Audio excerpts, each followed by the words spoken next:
নোয়াখালী সদর উপজেলার অধীনস্থ ৯ নং কালাদ্রাপ ইউনিয়ন স্বেচ্ছাসেবক দলের কর্মী সম্মেলন হয়। উক্ত কর্মী সম্মেলনে সভাপতি পদপ্রার্থী মোহাম্মদ শাকিল সম্রাট এর নেতৃত্বে এক বিশাল মিছিল হয়।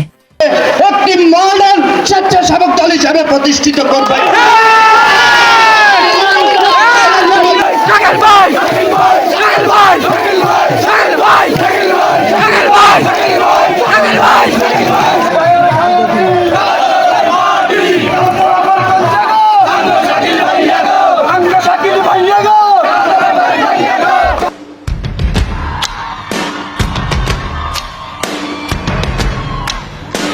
আমি গর্বিত, আমি এদেশের সন্তান।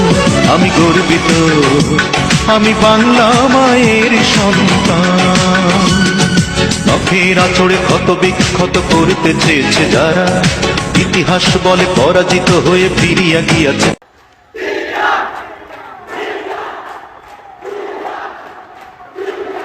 শাকিল সম্রাট একই কর্মী সম্মেলন করতে গিয়ে ২০২৩ সালে নির্যাতনের শিকার হয় আওয়ামী সন্ত্রাসীদের হাতে। সাথে সাথে তাকে হাসপাতালে দেখতে যান নোয়াখালী ৪ আসনের সাবেক এমপি মোহাম্মদ শাহজাহান সহ বাংলাদেশ জাতীয়তাবাদী দলের অঙ্গ সংগঠনের সিনিয়র নেতৃবৃন্দ।